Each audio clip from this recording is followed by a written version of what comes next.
എല്ലാവർക്കും പുണ്യത്തിൻ്റെ പുതിയൊരു പോഡ്കാസ്റ്റിലേക്ക് സ്വാഗതം. ഇന്ന് നമ്മളോടൊപ്പം ഉള്ളത് ഒരുപാട് ടൈറ്റിൽസ് ഉള്ള ഒരാളാണ് കേട്ടോ. ഒരു മഹത് വ്യക്തി, അതിലുപരി ഭയങ്കര കൂളായിട്ടുള്ള ഒരാളും ആയിരിക്കും എന്ന് അല്ല, എനിക്ക് ഞാൻ പോണോ ഉറപ്പാണ്. ഇരിക്കണോ? ഇൻട്രോ ശരി. ഞാൻ ഒരിക്കലും ഇത് എന്താ പറയുക, നമ്മൾ ഓവർ എക്സാജറേറ്റ് ചെയ്ത് പറയല്ല. ഉം. സത്യമായിട്ടും എനിക്കിപ്പോൾ കുറേ നേരമായി ഞങ്ങൾ സംസാരിച്ചു, അതിൽ നിന്ന് മനസ്സിലായ കാര്യമാണ്. ഇപ്പോൾ സാറിനോടുള്ള ഒരു ആദ്യത്തെ ചോദ്യമായിട്ട് കണക്ട് ചെയ്ത് ഈ ഇൻട്രോ പറയാമെന്ന് എനിക്ക് ഉം. തോന്നുന്നു. സാറിന് ഒരു ഇൻട്രോ തരാമെന്ന് തോന്നുന്നു. അല്ല, ഇൻട്രോ കുറയ്ക്കണ്ട. ആസ് യൂഷ്വൽ ഉള്ള ഫോർമാറ്റിലെ പുണ്യത്തിന്റെ പുതിയൊരു പോഡ്കാസ്റ്റിലേക്ക് സ്വാഗതം. ഇന്ന് അങ്ങനൊരു നമ്മുടെ പ്രേക്ഷകർ ശരിക്കും അതിനോടൊരു ഇതില്ല. ലൈക്ക് അതാ. നമ്മളൊരു നമ്മൾ എല്ലാവരും ഈ സാറിനെ കേൾക്കുന്നവര് ശരിക്കും ഇത് നേരിട്ടിരുന്ന് കേൾക്കുന്ന ഒരു ഫീലിലാണ് അതാ കാണാൻ. ഇൻട്രോയുടെ ഒന്നും ഇല്ല. അപ്പോൾ ഞാൻ ചോദിക്കാൻ വരുന്നൊരു കാര്യം, അത് ഇൻട്രോയെ കണക്ട് ചെയ്ത് ചോദിക്കാം. അതായത് സാറ് ഒരു ജേർണലിസ്റ്റ് ആയിരുന്നു എന്ന് പറഞ്ഞു. അതായത് ടൈംസ് ഓഫ് ഇന്ത്യയിൽ, അതെ, ടൈംസ് ഓഫ് ഇന്ത്യയിൽ ജേർണലിസ്റ്റ് ആയിരുന്നു. അത് എടുത്തു പറയണല്ലോ. പിന്നെ മലയാള മനോരമയിലെ ടൈംസ് ഓഫ് ഇന്ത്യയിൽ ജേർണലിസം എന്നതിനേക്കാളും ജേർണലിസം ആയിരുന്നു എൻ്റെ പ്ലാറ്റ്ഫോം മുഴുവൻ. അതിൽ മുഴുവൻ ഞാൻ ഈ ഭ്രമിച്ചിരുന്നത് മുഴുവൻ അവരുടെ റേഡിയോ സെക്ഷനുകളിലായിരുന്നു. ടൈംസ് ഓഫ് ഇന്ത്യ വന്നപ്പോഴേക്കും ടൈംസിൻ്റെ റേഡിയോ സ്റ്റേഷനായ റേഡിയോ മിർച്ചിയിലായിരുന്നു. മലയാള മനോരമ വന്നപ്പോൾ റേഡിയോ മാംഗോയിലായിരുന്നു. പിന്നെ റിലയൻസിൻ്റെ FM വന്നപ്പോഴേക്കും അവരുടെ പ്രോഗ്രാമിംഗ് ഹെഡായിട്ട് വന്നു. അതൊക്കെ കഴിഞ്ഞിട്ടാണ് ഈ അംഗം കഴിഞ്ഞിട്ടാണ് അതിലേക്ക് ഞാൻ വരുന്നത്. ശരിക്കും ഇതൊന്നുമായിട്ട് ബന്ധമില്ലാത്തൊരു ഏരിയ. അപ്പോൾ അങ്ങനെയായിരുന്നു. ആൻഡ് സൈക്കോളജിയിൽ ഒരുപാട് വായിക്കുന്ന, എഴുതുന്ന ഒരാളാണെന്ന് ഞാൻ അറിഞ്ഞു. പിന്നെ എന്തായിരുന്നു, അതിനുശേഷം ശരിക്കും പ്രൊഫഷൻ ഇപ്പോൾ ഇതൊന്നും അല്ല. ആള് HOD ആണ്, ഇംഗ്ലീഷ് ഡിപ്പാർട്ട്മെന്റിന്റെ HOD ആണ്. സാറിന്റെ കോളേജ് വർക്കലയാണ്. അപ്പോൾ അവിടെ HOD ആണ് ആള്. അപ്പോൾ അങ്ങനെ ഒരു അല്ല, കാരണം ഞാൻ കോളേജ് പറയാത്തത് പിള്ളേർക്ക് ട്രോളാനുള്ള സാധനം ഞാൻ ഇട്ട് കൊടുക്കണ്ടല്ലോ. നാളെ രാവിലത്തെ ട്രോൾ ഇതായിരിക്കും. ഓക്കെ. അപ്പോൾ അങ്ങനെ ഒരു ശരിക്കും പ്രൊഫഷൻ അതാണല്ലേ ഇപ്പൊ കറന്റ്ലി ഒരു അധ്യാപകനാണ്. അപ്പോൾ ഇതിനെല്ലാം അപ്പുറത്തേക്ക് ഇപ്പോൾ നമ്മുടെ പുണ്യവുമായിട്ട് റിലേറ്റ് ചെയ്ത് പറയുമ്പോൾ നമുക്ക് ഒരുപാട് യജ്ഞങ്ങൾ ഇതിനോടകം ചെയ്തിട്ടുണ്ട്. ഒരു ആചാര്യൻ കൂടിയാണ്. അപ്പോൾ അതാണ് നമ്മുടെ മെയിൻ ഹൈലൈറ്റ് എന്ന് പറയുന്നത്. അപ്പൊ എന്റെ ചോദ്യം അല്ല, ഈ ആചാര്യൻ എന്നൊക്കെ പറയുമ്പോൾ വിചാരിച്ചത് ഒരു 8-10 രുദ്രാക്ഷമാലയൊക്കെ ഇട്ട് 4-5 ഭസ്മം കുറിയൊക്കെ ഇട്ട് ഞാൻ വരുമെന്നല്ലേ. ആദ്യം ഈ ഒരു ഗസ്റ്റിനെ എൻ്റെ അടുത്ത് ഇങ്ങനെ പറയുന്ന സമയം ഓക്കെ ആചാര്യൻ അപ്പൊ എക്സാക്ട്ലി അങ്ങനത്തെ ഒരു കഷായ വസ്ത്രം അല്ലെങ്കിൽ ഒരു ഈ കൈൻഡ് ഓഫ് ഒരു ഇതായിരുന്നു. ശരിക്കും അത് കഴിഞ്ഞ് വാട്സപ്പിൽ മെസ്സേജ് അയക്കുന്നത് ഡീപ്പ് കണ്ടപ്പോൾ ഞാൻ ഞെട്ടി. അയ്യോ, ഇതൊരു ചേട്ടനല്ലേ? സത്യമായിട്ട് ഞാൻ അങ്ങനെ ഇതൊരു ചേട്ടനല്ലേ ആചാര്യൻ എന്നൊന്നും എനിക്ക് കണക്ട് ചെയ്യാൻ. കാരണം നമ്മൾ കാണുന്ന ആചാര്യന്മാര് കുറച്ച് ഏജ്ഡ് ആയിരിക്കും, അല്ലെങ്കിൽ ഒരു വേഷവിധാനം തന്നെ എൻറ്റയർലി ഡിഫറെന്റ് ആയിരിക്കും. അങ്ങനെ ഒന്നുമേ അല്ല. അതിനോട് അധ്യാപകനാന്ന് അറിഞ്ഞപ്പോഴും ഞാൻ ഞെട്ടി. ഇന്നിപ്പോ വരുന്ന വഴിക്ക് അധ്യാപകന്റെ കുറച്ച് ഫീച്ചർ, അത് ഞാൻ അടുത്ത കുറച്ച് കഴിയുമ്പോൾ ചോദിക്കാന്ന് വെച്ചു. ആ ഒരു ഫീച്ചേഴ്സ് കൂടെ കേട്ടപ്പോൾ ഞാൻ ഒന്നുകൂടെ ഞെട്ടി. അപ്പൊ ഇപ്പൊ ചോദ്യം ഇതാണ്, ഈ പറഞ്ഞ പോലെ ഇത്രയും പ്രൊഫഷൻ, അതായത് ഏറ്റവും ആദ്യം ജേർണലിസ്റ്റ് ആയിരുന്നു. ഈ ഇങ്ങനെ ചൂട് പിടിച്ചുള്ള അല്ലെങ്കിൽ മനുഷ്യനെ എന്താ പറയാ ഒരു നെഗറ്റീവ് സൈഡിൽ മാത്രം നിൽക്കുന്ന ഒരു ആ ഒരു ജോബിൽ നിന്ന് ഇപ്പോൾ വന്ന് നിൽക്കുന്നത് എന്താ പറയുക ഒരു ഹൈ എൻഡ് സ്പിരിച്വാലിറ്റിയിലാണ്, അല്ലെങ്കിൽ ഒരു അത്രയും ഒരു ആ ലെവൽ ഞാൻ ഉദ്ദേശിക്കുന്നത്. മനസ്സിലായി. അതെ, അത് അപ്പോൾ വളരെ നാച്ചുറൽ ഒരു ഫ്ലോ ആയിരുന്നു. ഇപ്പോൾ വളരെ ബേസിക് ആയിരിക്കുമ്പോൾ തന്നെ നമ്മൾ എങ്ങനെ വളരുന്നു, നമ്മളെ എങ്ങനെ വളർത്തുന്നു എന്ന് പറയുന്ന വലിയൊരു ഫാക്ടർ ഉണ്ട് അതിനകത്ത്. നമ്മൾ വളരുന്ന സാഹചര്യങ്ങൾ നമ്മളെ ഇൻഫ്ലുവൻസ് ചെയ്യുന്നത്. അപ്പോൾ ഞാൻ ഒരു ഗ്രാമത്തിൽ എന്നും വൈകുന്നേരം അമ്പലത്തിൽ പോകുന്ന, എന്നും നിത്യവും നാമം ജപിക്കുന്ന അച്ഛനമ്മമാരുള്ള ഒരു വീട്ടിലിങ്ങനെ നമ്മൾ അത് കണ്ടാണല്ലോ വളരുന്നത്. അപ്പോൾ അത് സ്വാഭാവികമായിട്ടും നമുക്ക് അതിനോടൊരു ഇൻക്ലിനേഷൻ ഉണ്ടാവും. പിന്നെ മാത്രമല്ല, അത് നമ്മുടെ ഡേ ടു ഡേ ലൈഫിൻ്റെ ഭാഗമായിരിക്കും. അത് എങ്ങനെയാണെന്ന് പറഞ്ഞു കഴിഞ്ഞാൽ, നമ്മളിപ്പോൾ രാവിലെ എഴുന്നേറ്റ് കഴിഞ്ഞാൽ നേരെ മുഖം കഴുകുക, പൂജാമുറി ചെന്ന് ഭസ്മക്കൊട്ടയെന്ന് ഭസ്മം ഇടുക, നാമം ജപിക്കുക, അതൊരു ചിട്ടയാണ്. കുളി കഴിഞ്ഞ് കഴിഞ്ഞാൽ പിന്നെ വിസ്തരിച്ചൊരു സഹസ്രനാമ ജപമായി, അതൊരു ചിട്ടയാണ്. അപ്പോൾ അത് കണ്ട് കണ്ട് കണ്ട് കണ്ട് നമ്മളത് വളരെ ഇൻക്ലിൻഡ് ആയിട്ട് കിടപ്പുണ്ട് ഒരു വശത്ത്. രണ്ടാമത്തെ വശത്ത് ഇതൊക്കെ കാണിച്ചു കൂട്ടലുകളല്ലേ. ഇതിപ്പോൾ നമ്മളെല്ലാവരും അങ്ങനെയല്ലേ, മറ്റുള്ളവരെ കാണിക്കാനുള്ള ജീവിതമല്ലേ. നമ്മളല്ലാതെ നമുക്ക് ഒരു സമയം എത്ര സാരി ധരിക്കാൻ പറ്റും? അതിര പറയൂ. ആതിരയ്ക്ക് ഒരു സമയം എത്ര സാരി വയ്ക്കും? ഒന്ന്. എത്ര സാരി വീട്ടിൽ അലമാര ഇരിപ്പുണ്ട്? ഒരു 50, 100, 150 ഒക്കെ കാണും അല്ലേ? അത് തന്നെയല്ലേ. എൻ്റെ അവസ്ഥ ഇത് തന്നെയാണ്. പിന്നെ നമ്മളിത് തിരിച്ചറിഞ്ഞ് വരുമ്പോൾ നമ്മൾ ഈ മറ്റുള്ളവർക്ക് വേണ്ടി ജീവിക്കുന്നത് കുറയും. നമ്മൾ നമുക്ക് വേണ്ടി ജീവിക്കാൻ തുടങ്ങും. അപ്പോഴേക്കും നമ്മളൊരു മീ സ്പേസ് ഉണ്ടാക്കിയെടുക്കും. ഈ നാമജപം എന്ന് പറയുന്ന ഒരു മീ ടൈമാണ്. ഈ ഏറ്റവും കൂടുതൽ ഞാൻ എപ്പോഴും പറയാറുണ്ട്, നാമജപം അവിടെ മാത്രമാണ് നമ്മളും മാത്രമായിരിക്കുന്നത്, വേറെ ഒരാളും അതിനകത്തില്ല. ഈ ബോഡി എന്ന് പറയുന്നത് വെറും ഒരു ഹാങ്ങർ ആണെന്ന് നമ്മൾ തിരിച്ചറിയുന്ന ഒരു റെവല്യൂഷൻ ടൈമുണ്ട്, ഒരു റിവീലിംഗ് ടൈമുണ്ട്. എത്ര ആഹാരം വാങ്ങിച്ചു വെച്ചിരുന്നാലും, എന്തൊക്കെ ഫ്രിഡ്ജിൽ ഇപ്പോൾ നിങ്ങളുടെയൊക്കെ ജനറേഷൻ്റെ ഭാഷയിൽ പറഞ്ഞു കഴിഞ്ഞാൽ ബർഗറും പിസയും ഡോണട്ടും അതൊക്കെ വാങ്ങിച്ചു വെച്ചിരുന്നു കഴിഞ്ഞാലും കഴിക്കുന്നതിന് ഒരു പരിധിയുണ്ട്. അതെ. അത്രേ പറ്റൂ. ഉം. അതിനപ്പുറം എന്ത് വാങ്ങിച്ച് സ്റ്റോക്ക് ചെയ്ത് വെച്ചിരുന്നാലും നാളെ എടുത്ത് പുറത്തേക്ക് കളയാനുള്ള സാധനമാണ്. അതേ ഉള്ളൂ. വസ്ത്രവും അതുപോലെ തന്നെ. നമ്മുടെ ആഗ്രഹങ്ങൾ നമുക്ക് ജീവിച്ചു പോകാനുള്ള എന്താ പറയുക ആവശ്യങ്ങൾ വളരെ ലിമിറ്റഡ് ആണ്.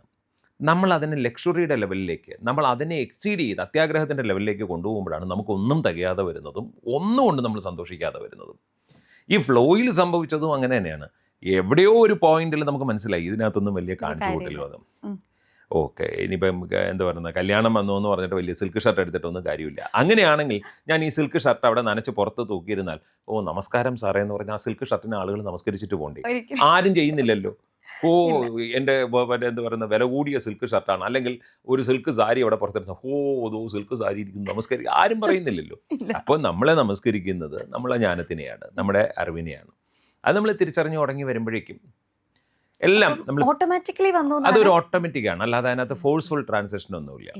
എന്നിരുന്നാലും എനിക്ക് തോന്നുന്നു ആ ചൈൽഡ്ഹുഡിലുള്ള ഒരു ചൈൽഡ്ഹുഡ് ഒരു പക്ഷേ നല്ലവണ്ണം സ്വാധീനിച്ചിട്ടുണ്ടാവും, വായന നല്ലവണ്ണം സ്വാധീനിച്ചിട്ടുണ്ടാവും, പിന്നെ നല്ല നല്ല മ്യൂസിക് സ്വാധീനിച്ചിട്ടുണ്ടാവും, ഈ ഒരുപാട് പേരുണ്ട് എൻ്റെ ഇടയിൽ വന്ന ഗുരുക്കന്മാർ സ്വാധീനിച്ചിട്ടുണ്ടാവും. പക്ഷേ അൾട്ടിമേറ്റ്ലി സ്വന്തമായിട്ടൊരു ഓട്ടോമാറ്റിക്കലി ഒരു ഓട്ടോമാറ്റിക് എവല്യൂഷൻ ആയിരുന്നു, അല്ലാതെ അതിനകത്തൊരു ഫോഴ്സ്ഫുൾ എവല്യൂഷൻ ഒന്നും ഉണ്ടായിരുന്നില്ല. ഇപ്പോൾ നമ്മൾ കുറച്ച് മുമ്പ് സംസാരിച്ച കൂട്ടിൽ സാർ ഇങ്ങനെ പറഞ്ഞിട്ടുണ്ട് മീ ടൈമിനെ പറ്റി. അതായത് സാറിന് ഞാനിപ്പോൾ അതാ ചോദിക്കുന്നത്, ഇത്രയും കാര്യങ്ങൾ ചെയ്യുന്നു, അതിനിടയ്ക്കാണ് ഇപ്പോൾ ഈ സ്പിരിച്വാലിറ്റി ആയാലും അല്ലെങ്കിൽ ഇപ്പം അധ്യാപനം ആയാലും ഒക്കെ ഇത് ഒരു ഇതിലിങ്ങനെ കൊണ്ടുപോകുന്നു. അപ്പോൾ ഇതിനിടയ്ക്ക് ഒരു മീ ടൈം കിട്ടുന്നത് യാത്ര ചെയ്യുമ്പോഴാണ്. 100%, 100% യാത്രകളിലാണ് നമ്മൾ മീ ടൈം ഉണ്ടാക്കുന്നത്. യാത്രകൾ കഴിയുന്നത്ര ഞാൻ ആരുമായിട്ടും സംസാരിക്കില്ല, പ്രത്യേകിച്ച് ട്രെയിൻ യാത്രകളാണെങ്കിൽ ഞാൻ ഒരിക്കലുമില്ല. കാരണം നമുക്ക് നമ്മളോട് സംസാരിക്കാൻ കിട്ടുന്ന സമയം, ബാക്കിയുള്ള സമയം മുഴുവൻ നമ്മൾ ഒന്നുകിൽ കോളേജിലായിരിക്കും, അല്ലെങ്കിൽ യജ്ഞങ്ങളായിരിക്കും, ഇല്ലെങ്കിൽ പൂജകളായിരിക്കും, ഇല്ലെങ്കിൽ എന്തെങ്കിലും കൺസൾട്ടേഷൻ ആയിരിക്കും. ഇതിൽ കൂടാതെ എഴുത്തുകളുണ്ട്, എഴുതുന്ന രീതികളുണ്ട്. അപ്പോൾ എഴുത്തായിരിക്കും. പിന്നെ ദിവസത്തിൽ മിനിമം 1.5 മണിക്കൂർ വായിക്കുക എന്ന് പറയുന്നത് ജീവശ്വാസം പോലെ കൊണ്ടു നടക്കുന്ന ഒരു കാര്യമാണ്. എത്ര തിരക്കുണ്ടെങ്കിലും 1.5 hours റീഡിങ് എന്ന് പറയുന്ന ഈ കഴിഞ്ഞ വർഷങ്ങളിൽ അത്രയും ഒരു മസ്റ്റാണ്. അപ്പോൾ അതിനുള്ള സമയം കണ്ടെത്തണം. അതാണ് ഇപ്പം ഞാൻ ചോദിക്കാൻ വന്നത്. അതായിരുന്നു ഇപ്പം ഈ തരത്തിൽ ഇപ്പോഴത്തെ ആരോട് ചോദിച്ചാലും നമ്മൾ പറയുന്ന ഒരു കേൾക്കുന്ന ഒരു കാര്യം, എനിക്ക് സമയമില്ല. അയ്യോ, എനിക്ക് സമയം ആവശ്യത്തിനുണ്ട് കേട്ടോ, ആവശ്യത്തിനും അതിൽ കൂടുതലും എനിക്ക് സമയമുണ്ട്. അതായത് ഇത്രയും കാര്യങ്ങൾ ചെയ്തിട്ടും അത് നരേന്ദ്രമോദിക്കും നമുക്കൊക്കെ സൂര്യൻ 24 മണിക്കൂറേ തരുന്നുള്ളൂ. നമ്മൾ എങ്ങനെ പ്ലാൻ ചെയ്യുന്നു എന്നുള്ളതിനെ ഡിപ്പെൻഡ് ചെയ്ത്. രാവിലെ എൻ്റെ ദിവസം സ്റ്റാർട്ട് ചെയ്യാതെ രാവിലെ 3:15 സ്റ്റാർട്ട് ചെയ്യുന്നതാണ്. 3:15 സ്റ്റാർട്ട് ചെയ്യും, രാത്രി ഒരു 11:30 11:45 അത് വൈൻഡ് അപ്പ് ചെയ്യുന്ന ഒരു പരിപാടിയാണ്. അപ്പോൾ ഉറങ്ങുന്ന സമയം വളരെ കുറവാണ്. കുറവെന്നുള്ളതല്ല, ഉറങ്ങുന്ന സമയം വളരെ ക്വാളിറ്റി ഉറക്കത്തിന്റെ ആളാണ് ഞാൻ. ഉറങ്ങണമെന്ന് തോന്നിയാൽ മാത്രം ഉറങ്ങുന്ന ഒരാളാണ്. പണ്ടൊക്കെ ആണെങ്കിൽ ഈ കണക്ക് പുസ്തകമൊക്കെ എടുത്ത് നോക്കി കഴിഞ്ഞ് കഴിഞ്ഞാൽ, ഈ കോളേജിലൊക്കെ പഠിക്കുമ്പോൾ, സ്കൂളിൽ പഠിക്കുമ്പോൾ കണക്ക് പൈതഗോറസ് തിയറം 2 തവണ എടുത്ത് നോക്കി കഴിഞ്ഞ് കഴിഞ്ഞാൽ ഉറങ്ങുമായിരുന്നു. അത് കഴിഞ്ഞ് PGക്ക് പഠിക്കുന്ന സമയത്ത് പ്രിൻസിപ്പിൾസ് ഓഫ് മാനേജ്മെന്റ് നോക്കിയാൽ ഉറങ്ങുമായിരുന്നു. ഫിലിപ്പ് കോട്ട്ലറെ കണ്ടാൽ ഞാൻ ഉറങ്ങുമായിരുന്നു. കുറച്ച് കഴിഞ്ഞ് വന്നപ്പോൾ ഉറങ്ങാൻ നമുക്ക് തന്നെ അറിയാമല്ലോ, ഇന്നതാണ് നമ്മളെ ഉറക്കത്തിലേക്ക് ടെംപ്റ്റ് ചെയ്യുന്നത്. നമ്മൾ ഫോക്കസ് ചെയ്താൽ മാത്രം മതി. അപ്പോൾ ടൈം നമ്മൾ കണ്ടുപിടിക്കും. ഇപ്പോൾ ഒരു പർട്ടിക്കുലർ ഒരാളുടെ പാട്ട് തുടങ്ങുമ്പോൾ ഞാൻ ഉറങ്ങും, ആളുടെ പേര് അതാ. അപ്പോൾ പാടി തുടങ്ങുമ്പം ഋഷഭം പാടേണ്ടടുത്ത് ഗാന്ധാരവും, ഗാന്ധാരം പാടേണ്ടടുത്ത് മദ്യവും പാടി കേൾക്കുമ്പോൾ തന്നെ സ്വാമിയേ ശരണോ ഈയപ്പ, അത്രയേ ഉള്ളൂ. ഓക്കെ. അപ്പോൾ ഇപ്പോൾ നമ്മൾ കുട്ടിക്കാലത്തിൻ്റെ ഒരു കാര്യം പറഞ്ഞു. അപ്പോൾ ഞാനായാലും അല്ലെങ്കിൽ നമ്മൾ ഈ യങ്സ്റ്റേഴ്സ് ആയിക്കോട്ടെ, അല്ലെങ്കിൽ വേണ്ട നമ്മുടെ മുതിർന്നവരായിക്കോട്ടെ, ഇവരൊക്കെ ഈ ചെറുപ്പം തൊട്ട് നമ്മുടെ പൂർവികർ എന്ത് പറഞ്ഞു തന്നിരിക്കുന്നു, അല്ലെങ്കിൽ അവർ ഫോളോ ചെയ്ത ഒരു ക്രൈറ്റീരിയ ഉണ്ടാവും, അതേ രീതിയിലാണ് നമ്മൾ ചെയ്യുന്നത്. അതിപ്പോൾ ചിട്ടകളുടെ കാര്യമായിക്കോട്ടെ, വിശ്വാസങ്ങളായിക്കോട്ടെ, എല്ലാം നമ്മൾ അങ്ങനെയാണ്. അപ്പോൾ ശരിക്കും ഇതിലൊക്കെ ഇപ്പം കുറേ ആയിട്ട് നമുക്ക് തന്നെ ഒരു വിരോധാഭാസം തോന്നാറ്. ലൈക്ക് നമ്മൾ സയൻസുമായിട്ട് കണക്ട് ചെയ്യുമ്പോൾ ഇതങ്ങനെ അല്ലല്ലോ.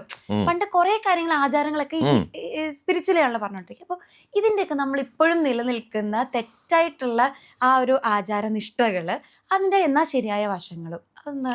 ഇപ്പോൾ പലപ്പോഴും ചോദിക്കാറുണ്ട്, ഈ പണ്ട് സാംക്രമിക രോഗങ്ങൾ ഒരുപാടുണ്ടായിരുന്നു, എപ്പിഡമിക് ഡിസീസുകൾ ഒരുപാടുണ്ടായിരുന്നു, ജലത്തിൽ കൂടി പകരുന്നത്, വായുവിൽ കൂടി പകരുന്നത് ഒരുപാടുണ്ടായിരുന്നു. പണ്ട് കൂട്ടുകുടുംബങ്ങളുമായിരുന്നു. പണ്ടൊക്കെ ആണെങ്കിൽ ഒരാൾക്കൊരു വസ്ത്രം വാങ്ങിച്ചാൽ അത് അതിന് തൊട്ട് താഴെയുള്ള അനിയത്തിയാണെങ്കിൽ അതിന് കൊടുക്കും, അവരുപയോഗിക്കും, അതിന് താഴെയുള്ളവർ ഉപയോഗിക്കും. മാത്രമല്ല പണ്ടൊക്കെ ടവലുകളാണെങ്കിലും നമ്മുടെ ഹൈജീൻ കൺസേൺസ് ചീപ്പാണെങ്കിലും ഒക്കെ, തലകോതുന്ന ചീപ്പും ഒക്കെ എല്ലാവരും ഉപയോഗിക്കുന്ന, മറ്റുള്ളവരെല്ലാവരും ഉപയോഗിക്കും. നമ്മളിപ്പോഴാണ് വളരെ മോളിക്യൂൾഡായി നമ്മൾ പേഴ്സണലായിട്ട് വന്നത്. അങ്ങനെ ഒരു കാലത്ത് ഒരു കിണറ്റിൽ നിന്ന് കുളിക്കും, ഒരു പാത്രത്തിൽ നിന്ന് ആഹാരം കഴിക്കും, അങ്ങനെയുള്ള ഒരുപാട് കൺസേൺസുകൾ പണ്ടുണ്ടായിരുന്നു. അതുകൊണ്ട് അന്നത്തെ കാലത്ത് നമ്മളൊരു മരണം നടന്നാലും ഇത് നടന്നാലും പുല, വാലായ്മ തുടങ്ങിയവ നമ്മൾ ശുദ്ധമായി പാലിക്കണം എന്ന് നമ്മൾ പറയുന്നതിൻ്റെ ഒരു റീസൺ അതാണ്.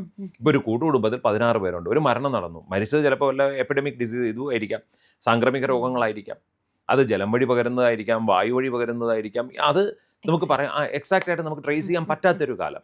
10-20 പേര് ഒരു വീട്ടിനകത്ത്. അന്ന് നമ്മൾ പറയുമായിരുന്നു, നിങ്ങൾ ശുദ്ധാശുദ്ധങ്ങളിൽ പുലയെ നോക്കണം, കൃത്യമായിട്ട് അണിനേരം കുളിക്കണം, മാറി ഉടുക്കരുത്, വസ്ത്രം മാറി ഉടുക്കരുത്, ഈ കഴിക്കുന്ന പാത്രം മാറി എടുക്കരുത്, മരണ ചടങ്ങുകൾ തീരുന്നത് വരെയും അങ്ങനെയൊക്കെ നമ്മൾ കുറേ ചിട്ടകൾ പറയും. ഇന്നിപ്പോൾ നമ്മൾ അങ്ങനെയല്ല. ഇപ്പോൾ എൻ്റെ വല്യമ്മയുടെ മോളുടെ മോൻ അങ്ങ് സ്വിറ്റ്സർലൻഡിൽ മരിച്ചെങ്കിൽ ഞാൻ അവനെ കണ്ടിട്ടുള്ളത് 1.5 വയസ്സിലായിരിക്കും. അവനിപ്പോൾ 47 വയസ്സായിട്ടുണ്ടായിരുന്നു, അല്ലെങ്കിൽ 40 വയസ്സായിട്ടുണ്ടാവും. എനിക്ക് അവൻ ആരെന്നറിഞ്ഞൂടാ, എവിടെയാണെന്നറിയാം. അവിടെ അങ്ങ് ഏതാണ്ട് അങ്ങ് ഒരു സ്വിറ്റ്സർലൻഡിൽ കുഞ്ഞമ്മയുടെ വല്യമ്മയുടെ മോൻ്റെ മോൻ മരിച്ചിടത്ത് ഇവിടെ ഇരിക്കുന്ന ഞാൻ പോലെ ആചരിക്കണമെന്ന് പറയുന്നതിനകത്ത് ഒരു ലോജിക്കില്ല, ഒരു ലോജിക് നമുക്ക് പറയാനില്ല. ഇനിയിപ്പോൾ ഇത് പറയുമ്പോൾ ഇതിനെ ട്രോളാനായിട്ട് ഒരു 100 കമന്റുകൾ താഴെ വരും. അങ്ങനെയല്ല സ്വാമി, ഇങ്ങനെയല്ല സ്വാമി എന്നൊക്കെ പറഞ്ഞുകൊണ്ട് ഒരു 100 കമന്റുകൾ വരും, ഇല്ലേ? പക്ഷേ ഈ സെൻസിബിളായിട്ട് അവധൂത് മഹാരാജനെ പോലുള്ളവരൊക്കെ ഇതൊക്കെ വളരെ വ്യക്തമായിട്ട് സയന്റിഫിക് ആയിട്ട് പറഞ്ഞിട്ടുണ്ട്.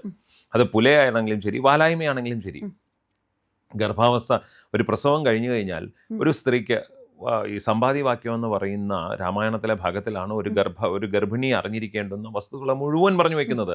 എങ്ങനെയാണ് ഒരു ജീവൻ ഒരു മനുഷ്യ സ്വരൂപത്തെ പ്രാപിക്കുന്നതെന്നും എങ്ങനെയാണ് 10 മാസത്തിൽ ഈ ഡെലിവറി നടക്കുന്നതെന്നും ഒക്കെ ഉള്ളതെല്ലാം സമ്പാദ്യവാക്യം. വേറൊരു പോഡ്കാസ്റ്റിൽ പറയാം നമുക്ക് സമ്പാദ്യവാക്യം. അപ്പോൾ ഈ പറയുന്ന കാര്യങ്ങൾ ഈ ഡെലിവറി കഴിഞ്ഞ് കഴിഞ്ഞാൽ നമുക്കറിയാം അവരുടെ ഒരു പീരിയോഡിക്കൽ ഒരു സൈക്കിൾ ഒന്ന് നേരെ ആവാൻ എടുക്കുന്ന സമയം നമുക്കറിയാം. അതുവരെ വരുന്ന ബുദ്ധിമുട്ടുകൾ നമുക്കറിയാം. ഭാരതീയമായ സംസ്കാരം അനുസരിച്ച് ഈ മെൻസസ് ആവുക, മെൻസ്ട്രുലേഷൻ, ഇതൊന്നും നമുക്ക് പാപങ്ങളല്ല. നമ്മളിതൊക്കെ ആഘോഷപൂർവ്വം കൊണ്ടാടുന്ന ചെങ്ങന്നൂരാണല്ലോ, ചെങ്ങന്നൂർ ദേവി തൃപ്പൂത്താവുന്ന എങ്ങനെയാണ് നമ്മൾ ആഘോഷിക്കുന്നത്? ചെങ്ങന്നൂർ ദേവി തൃപ്പൂത്തായി എന്ന് പറഞ്ഞാൽ നമ്മൾ നടയും അടച്ച് അമ്പലവും പൂട്ടി താഴിട്ട് വീട്ടിൽ കൊണ്ട് വയ്ക്കുകയാണോ ചെയ്യുന്നത്? താക്കോൽ കൊണ്ട് വയ്ക്കുകയാണോ ചെയ്യുന്നത്? അല്ലല്ലോ. ചെങ്ങന്നൂർ ഭഗവതി തൃപ്പൂത്താവുന്നത് അത് നമ്മൾ ആഘോഷിക്കുന്ന. കാമാഖ്യയിൽ എന്താണ് സംഭവിക്കുന്നത്? ദേവിയുടെ അവിടെ കാമാഖ്യയിലും നമ്മളിത് ആഘോഷമല്ലേ? ഭാരതത്തിന്റെ സംസ്കാരം അനുസരിച്ച് ഇതൊരു ആഘോഷമാണ്. Biologically when A girl getting ready for carrying another generation, അതാണല്ലോ. അതിനപ്പുറത്തേക്ക് അതിനെന്താണ്? അതൊരു ബയോളജിക്കൽ നെസസിറ്റിയാണ്, അതൊരു ബയോളജിക്കൽ സെലിബ്രേഷൻ ആണ്. അതിനെ ഈ ആവശ്യമില്ലാത്തതിന്റെ പേര് പറഞ്ഞ് തൊട്ടുകൂടാ, അത് ഇന്ത്യക്കൂടാ, ഇതൊക്കെ നമ്മൾ അത് ഈ 1950കളിലും 40കളിലും കൂട്ടുകുടുംബങ്ങളിൽ ജനിച്ചു വളർന്ന ഒരു തലമുറയ്ക്കാണ് ഇപ്പോഴും അതൊക്കെ പ്രോമിനന്റ് ആയിട്ടുള്ളത്. ഈ നിങ്ങളുടെയൊക്കെ ജനറേഷൻ വരുമ്പോഴേക്കും കുറേയൊക്കെ മാറി. നിങ്ങളുടെയൊക്കെ ജനറേഷൻ വന്നു കഴിഞ്ഞാൽ നിങ്ങൾ എന്താ പറയുന്ന ഒരു സൈക്കിളിൽ ഒരു 5-ാമത്തെ 6-ാമത്തെ ദിവസം നിങ്ങൾ അമ്പലത്തിൽ പോകുന്നുണ്ടാവും. Completely once you feel yourself that you are cleansed, you are clean and you are cleansed എന്ന് പറയുന്ന അമ്പലത്തിൽ പോകുന്നുണ്ടാവും. ഞാനൊന്ന് ചോദിക്കട്ടെ, അങ്ങനെയാണെങ്കിൽ തിരുവിതാംകൂറിൻ്റെയും കൊച്ചിൻ ദേവസ്വം ബോർഡിൻ്റെയും ഒക്കെ അമ്പലങ്ങളിൽ 3 ദിവസം മുമ്പ് സ്ത്രീകൾ 3-ാമത്തെ ദിവസം എങ്ങനെയാണ് അവർ കഴകപ്പണിക്കും മറ്റു പണികൾക്കും സ്ത്രീകൾ അകത്ത് വരുന്നത്, പ്രവേശിക്കാൻ വരുന്നത്? നമ്മൾ ഈ പറയുന്ന ഈ മാമൂലുകൾ ഉണ്ടായിരുന്നെങ്കിൽ അവർ 7 ദിവസം അവർ പുറത്ത് നിൽക്കണമല്ലോ. ചിലർക്ക് 7 പോരല്ലോ, ചിലർ ഇപ്പോഴും 12 നോക്കുന്നവരുണ്ട്. 12 ദിവസം പുറത്ത് നിന്ന് കഴിഞ്ഞാൽ ബാക്കി 16 ദിവസത്തെ ശമ്പളം മതിയോ അവർക്ക്? 12 ദിവസത്തെ ലോസ് ഓഫ് പേ ആണോ അവർ ഉദ്ദേശിക്കുന്നത്? അതല്ലല്ലോ. ക്ഷേത്രങ്ങൾ നോക്കൂ, ഇത് രാജാവിനേക്കാളും വലിയ രാജഭക്തി ആയാലും നമുക്ക് എന്ത് ചെയ്യാൻ പറ്റും? ക്ഷേത്രങ്ങളിൽ ഭഗവാനുമായിട്ട് നിത്യനിദാനങ്ങളിൽ സമ്പർക്കം പുലർത്തുന്ന ഇവർക്കില്ലാത്ത പുലിയും വാലായ്മയും നമ്മൾ എന്തിനാണ് നമ്മുടെ തലയിൽ നോക്കുന്നത്? ഇതൊക്കെ ഈ ഹിന്ദു സമുദായത്തെ ഇന്നും ഈ എന്താ പറയുന്നത് ഒരു ദുരാചാരത്തിന്റെ ലെവലിലേക്ക് ഹിന്ദു സമുദായമൊക്കെ അവിടെ നിന്നൊക്കെ എത്രയോ മുകളിലാണ്. എത്രയോ 1000 കോടി സൂര്യ സമപ്രഭയോടെയാണ് സമുദായം വിരാജിക്കുന്നത്. അല്ലെങ്കിൽ ഹിന്ദുയിസം എന്ന് പറയുന്ന സങ്കല്പം ഒരു കോടി സൂര്യ സമപ്രഭയുള്ള ഒരു സങ്കല്പമാണത്. അതല്ലാതെ നമ്മൾ ഇപ്പോഴും പറയുന്നത് പോലെ ചിമ്മിനി വിളക്കിന്റെ കരിഞ്ഞ തിരുനാളത്തിൽ ഇരുന്നുകൊണ്ട് 3 ആയുള്ളൂ 2 ആയുള്ളൂ 11 കഴിയാതെ വന്നുകൂടാ. ഈ ഇപ്പോഴും നമ്മുടെ നാട്ടിൽ ദുരാചാരമില്ലേ? ഭർത്താവ് മരിച്ചു പോയാൽ അവരൊരു താലപ്പൊലി എടുത്താൽ അവര് സ്ത്രീയുടെ മംഗലവസ്തു, ഇത് എവിടത്തെ രീതിയാണ്? ന്യായമാണിത്?